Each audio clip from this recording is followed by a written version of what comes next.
Hi guys, welcome back to the channel. Today I'm unboxing and giving some initial impressions on my new laptop, the Dell XPS 159510. I've been in need of an upgrade for years and finally took the plunge and retired my old MacBook Pro 2016. I'm super happy with this upgrade and let me tell you why. For starters, the specs. They're really good. You can pick between a lot of different configurations when you buy your laptop, but here's the specs I chose. 11th generation Intel i9 11900H CPU, Nvidia RTX 3050 Ti GPU, 32GB RAM, 3200MHz speed, 15.6 inches Infinity Edge display, and 512GB M.2 SSD. These specs are perfect for me since I'll mostly use this laptop for content creation and very light gaming. The only thing that the specs are lacking in is the storage. However, the laptop does have an extra M.2 SSD slot in which I'll be installing an extra 2TB of fast and reliable storage. Keep an eye out for that video. I personally like that the ports are all USB-C or Thunderbolt plus an SD slot and headphone jack. I'm used to way less with my MacBook. Plus, this one actually includes an adapter for USB-A and HDMI, which is really useful. Something that's cool too is the battery indicator below the mouse pad, letting you know when the laptop needs a charge or is plugged in correctly.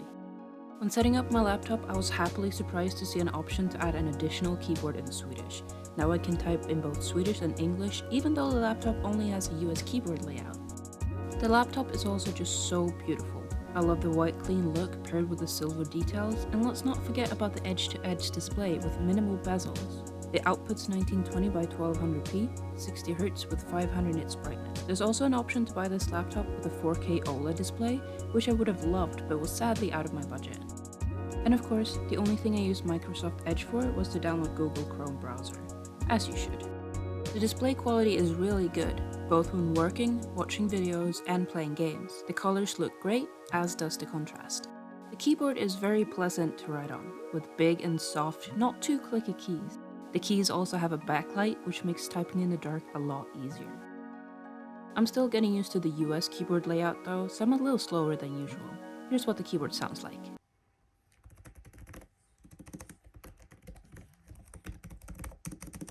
Gaming on this thing is surprisingly smooth. I tried playing Doom Eternal and got a steady 60fps with all settings on high, which not even my current PC desktop can do.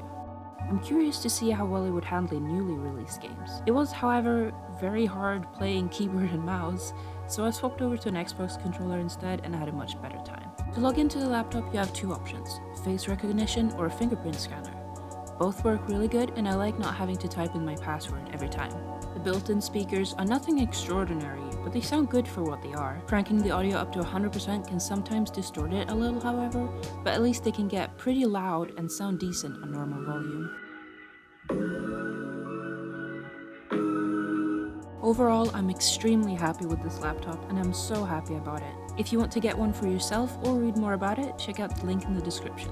Thanks for watching. Bye.